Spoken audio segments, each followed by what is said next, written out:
है LDO। LDO का अगर फुल फॉर्म की बात करें तो होता है लो ड्रॉप आउट।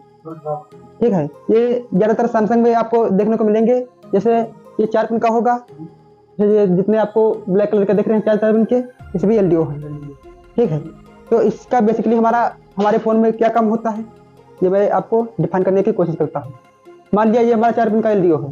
ठीक है, तो इसकी जो एक पिन होगी इनपुट की होगी, दूसरी पिन आउटपुट की होगी, ठीक है, और तीसरी पिन इनेबल की होगी, और चौथी पिन ग्राउंड की होगी। तो इसका बेसिकली काम ये होता है, मान लिया हमने इसके इनपुट पर दिया 3.7 वोल्ट।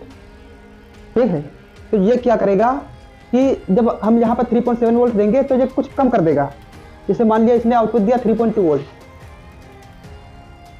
इसने आउटपुट दिया 3.2 वोल्ट। ठीक है, तो आप बोलोगे कि जब इसने 3.7 वोल्ट इनपुट दिया, हमने दिया इसे, उसके बाद में इसने आउटपुट किया कितना 3.2 वोल्ट, तो हमें इसको लगाने की क्या जरूरत पड़ी? हम यहाँ पर रेजिस्टेंस भी लगा सकते थे, है ना, वो भी वोल्टेज को बेसिकली जो है कम करता है। तो हमें LDO को लगाने की क्या जरूरत पड़ी? तो आप देखोगे इसमें एक और एक्स्ट्रा पिन है इनेबल। ठीक है, तो ये बेसिकली कहाँ पर लगे होते हैं?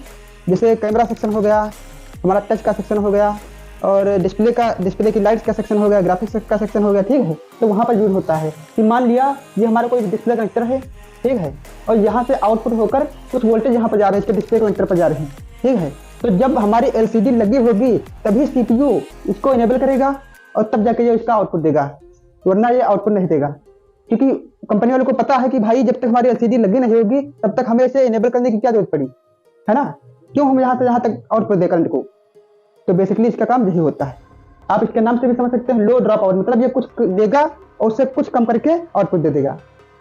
ठीक, क्लियर?